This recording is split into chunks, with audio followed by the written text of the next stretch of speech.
Ya, halo pemirsa, apa kabar Anda hari ini? Langsung dari studio IDX Channel Jakarta, saya Prasetyo Wibowo kembali hadir dalam Market Review, program yang mengupas isu-isu penggerak ekonomi Indonesia.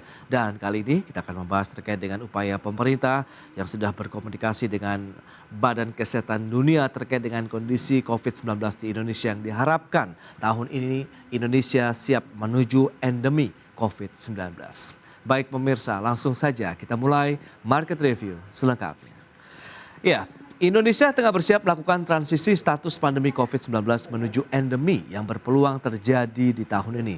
Menteri Kesehatan Budi Gunadi Sadikin cukup percaya diri sebab saat ini level antibodi masyarakat sudah sangat tinggi.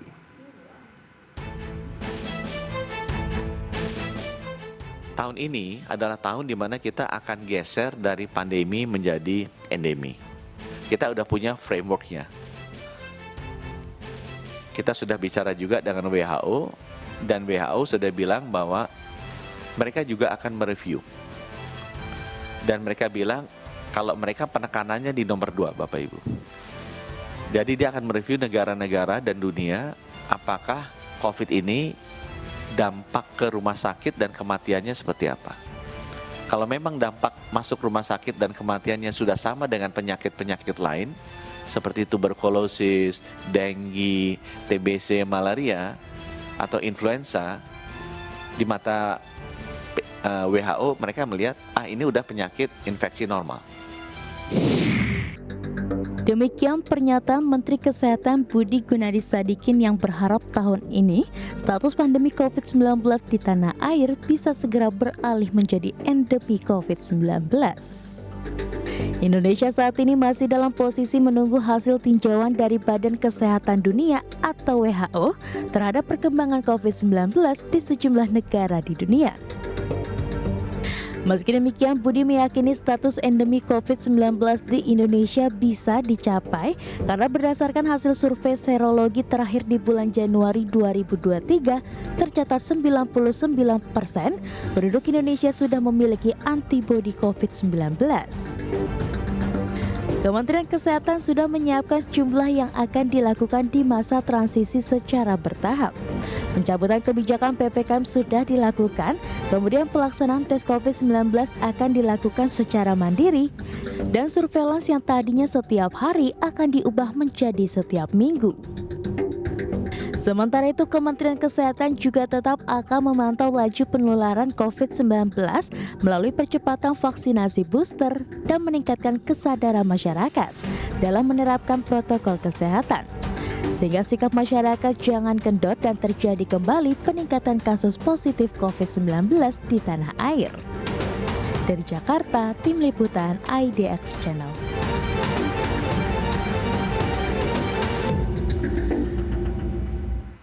Ya, pemirsa, untuk membahas tema kita hari ini, Indonesia bersiap menuju endemi COVID-19. Sudah tersambung melalui Zoom bersama dengan Bapak Diki Budiman. Beliau adalah peneliti Health Security dari Griffith University, Australia. Selamat pagi, Pak Diki.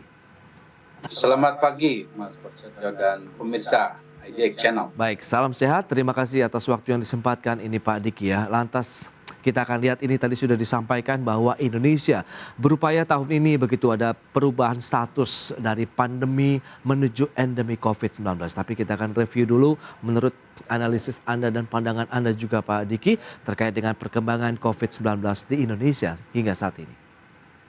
Ya, kebetulan nih Mas Prasetyo dan pemirsa, saya salah satu dari berbagai ahli di dunia yang berkontribusi secara rutin per 3 bulan kepada WHO. Dari Indonesia ada Pak Dr. Nyoman Kandun juga, mantan Dirjen Kesehatan. Beliau epidemiolog senior Indonesia, dan saya membantu juga beliau memberikan masukan pada namanya sidang emergency komite emergency WHO yang antara lain mereview status dari Public Health Emergency International Concern dari COVID-19. Dan terakhir kita beri masukan itu tanggal 27 Januari.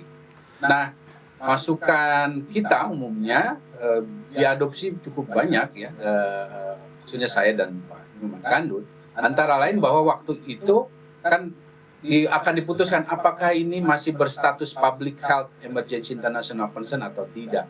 Nah, kami berdua dengan juga para ahli dari negara lain, terutama negara maju, menyampaikan bahwa ini dalam status yang masih memenuhi kriteria PHIIC namanya. Artinya pandeminya masih sangat.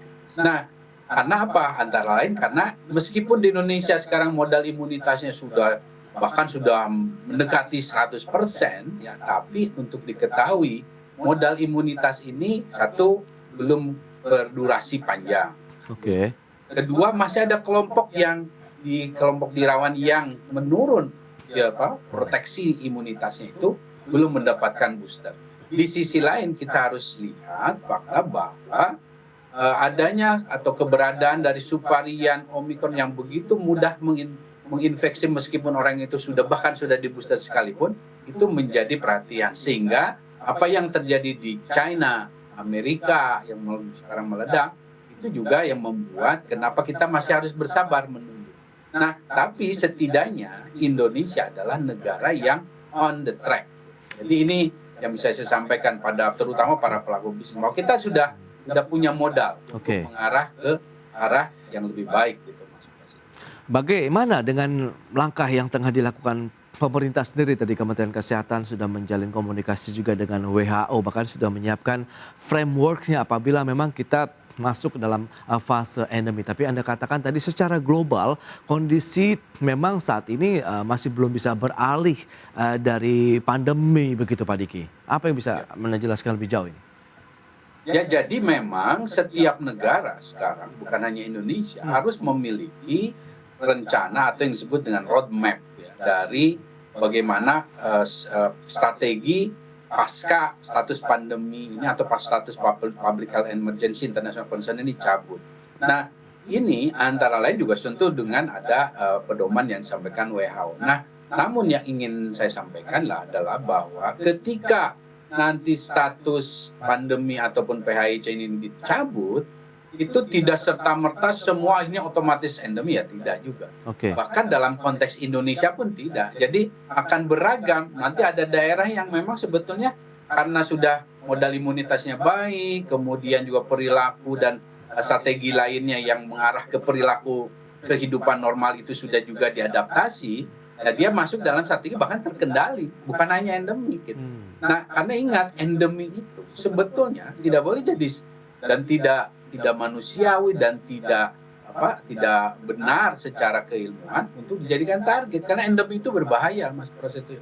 Endemi itu ingat, HIV itu di Afrika endemi, monkeypox ya endemi, juga di Indonesia malaria. Jadi itu bahkan berdampak serius baik secara sosial, ekonomi maupun tentu kesehatan. Ada yang akan meninggal terus, ada yang akan masuk ICU juga terus. Nah, itu endemi.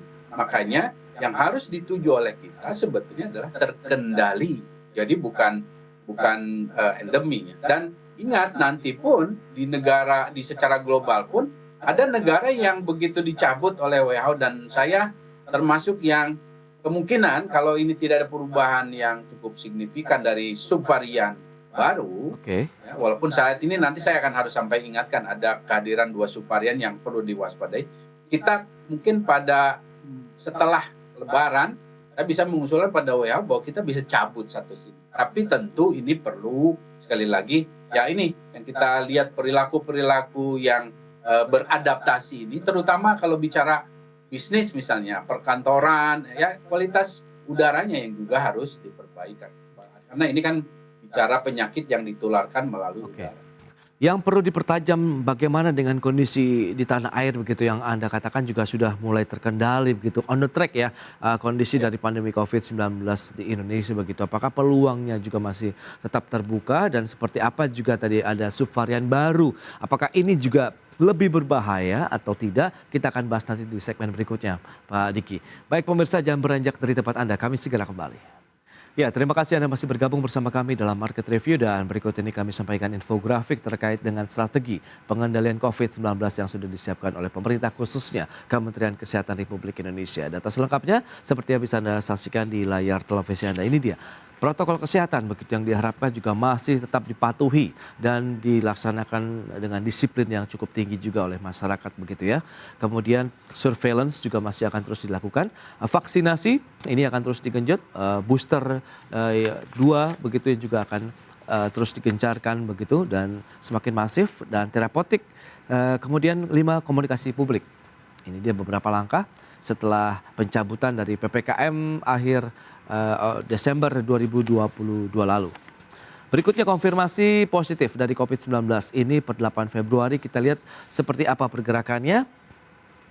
Ya di level 200-an kita lihat pergerakan dari 1 Februari begitu, kemudian turun per 6 Februari, kemudian ada sedikit kenaikan di 7 Februari, tapi turun lagi di 8 Februari tepatnya kemarin di 263 kasus konfirmasi positif COVID-19. Baik, kita akan berbincang kembali bersama dengan Bapak Diki Budiman, peneliti Health Security dari Griffith University Australia. Ya Pak Diki, kalau kita lihat dengan beberapa strategi tadi yang sudah dilakukan oleh pemerintah, Kementerian Kesehatan khususnya ada protokol kesehatan, surveillance, vaksinasi, terapeutik dan juga komunikasi publik. Nah, apakah memang ini menjadi satu langkah strategis pasca PPKM dicabut? Berarti memang harus terus diingatkan vaksinasi yang akan terus lagi dibangun, bagaimana komunitas yang lebih kebal lagi terhadap virus-virus COVID-19 di Indonesia. Apa yang kita cermati dengan langkah pemerintah ini? Ya, secara umum itu memang strategi yang sudah cukup baik, tapi belumlah memadai sebetulnya kalau disebut. Kenapa cukup? Saya bilang cukup baik karena sekali lagi, kalau bicara penyakit itu, ya, terus menular dalam hal ini, itu melihat dia ditularkannya melalui apa? Dalam hal ini udara.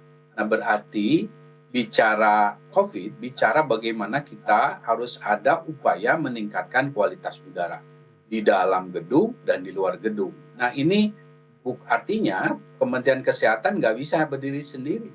Dia harus juga berkolaborasi, berkoordinasi dengan sektor terkait ya dalam hal ini karena bicara infrastruktur kan, bicara bagaimana ventilasi sirkulasi di gedung-gedung juga membaik. Nah ini yang masih jadi PR untuk Indonesia karena di negara-negara maju bahkan bukan hanya di sekolah, kantor-kantor, di transportasi publik pun sudah membaik kualitas udara dengan menempatkan ada pengukuran misalnya kadar CO2 yang bahkan tidak lagi di bawah 1000 ppm ya, tapi sudah di bawah 600. 600 itu untuk gambaran, 500 itu kalau kita di udara bersih di luar di gunung ya, di gunung itu ppm untuk CO2-nya antara 400-500-an. Nah, ini udah 600. Jadi ini yang harus juga dilakukan sebagaimana ketika kita menghadapi wabah kolera dulu. Kolera itu adalah penyakit yang ditularkan melalui air yang disebut dengan waterborne disease. Kalau COVID kan airborne disease. Nah, artinya kalau bicara dulu kolera itu kita memperbaiki kualitas air. Ada air minum itu kan ada PDAM, ada juga kemasan, bentuknya macam-macam yang meningkatkan supaya air itu berkualitas. Nah, ini yang masih belum ada di situ. Nah itu artinya berbahaya karena tidak sustain ya. Dalam artian kita tidak memperbaiki satu media yang bahkan bukan hanya COVID kan di udara itu ada TBC, ada penyakit flu dan sekarang misalnya ancaman lain adalah H5N1 nih misalnya ya avian flu atau flu burung. Nah kalau itu kita tidak perbaiki kita masih rawan untuk ancaman wabah lain yang ditularkan melalui udara. Nah ini yang saya kira harus dilengkapi di situ. Ya. Kemudian bicara yang lainnya saya kira khususnya di komunikasi publik misalnya, ya di situ kan ada risk communication strategy yang artinya pesan inti pentingnya adalah bagaimana semua pihak bukan hanya masyarakat, pemerintah itu sendiri berubah perilakunya dalam konteks menghadapi situasi yang keluar dari masa pandemi ini. Oke, kalau kita lihat dengan pergerakan dari kasus konfirmasi positif begitu di level 100-an sampai dengan 200 begitu, Anda melihat apakah ini memang cukup masuk kategori terkendali begitu Pak Diki, sehingga tadi upaya-upaya komunikasi bahwa berharap Indonesia akan masuk ke dalam fase endemi begitu ya di tahun 2023 bisa terwujud, Pak Diki? Ya, sekali lagi ini tricky atau menjebak ya, karena begini, kalau bicara kasus infeksi sebetulnya logika ilmiahnya dengan keberadaan subvarian yang cepat menginfeksi bisa lebih efektif menerobos pertahanan antibodi, Oke. kita harusnya bisa menemukan kasus reinfeksi yang banyak. Gitu. Karena ya kita juga melihat hal yang sama di level global. Gitu. Nah, tapi masalahnya sekarang dengan keterbatasan dan bahkan penurunan dari kapasitas testing, tracing, dan kesadaran untuk melakukan testing itu sendiri, ya itu nggak akan ketemu. Jadi angka itu tricky, menjebak. Gitu. Oke. Akan menimbulkan, oh ini kita sedih. Padahal enggak, kasusnya pasti banyak gitu. Tapi yang menjadi, kenapa ini kok berbeda dengan sebelumnya? Karena memang tahun keempat dan selanjutnya dari pandemi ini, kita akan melihat tantangan yang berbeda. Ya, ini yang harus diketahui oleh kita semua, bahwa bukan hanya lagi penuh di rumah sakit, kematian, udah bukan itu. Itu yang kenapa tadi di awal Menteri Kesehatan menyampaikan WHO itu concern, ya itu karena kita para ahli menyampaikan begitu, termasuk saya. Kita udah bukan di keparahan kematian lagi karena modal imunitas yang sudah baik, sehingga kalau terinfeksi nggak bergejala atau ringan. Tapi masalahnya sekarang adalah ada potensi long COVID kalau berkali-kali terinfeksi gitu.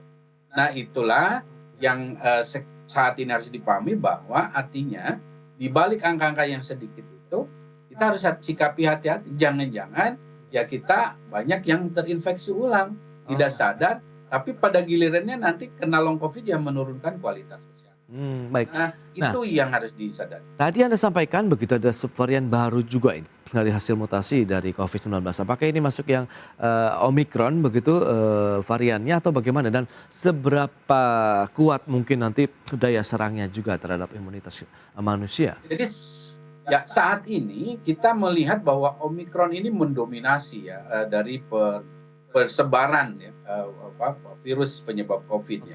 Virus itunya sendiri namanya SARS-CoV-2.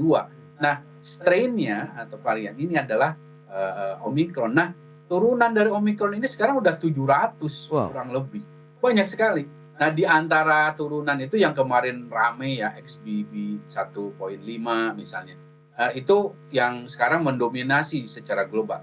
Nah, sekarang ada turunan lain lagi yang bahkan kemampuan dia dalam menerobos antibodi jauh lebih baik daripada atau lebih kuat daripada XBB adalah CH1.1. Dan ada lagi CA1.1.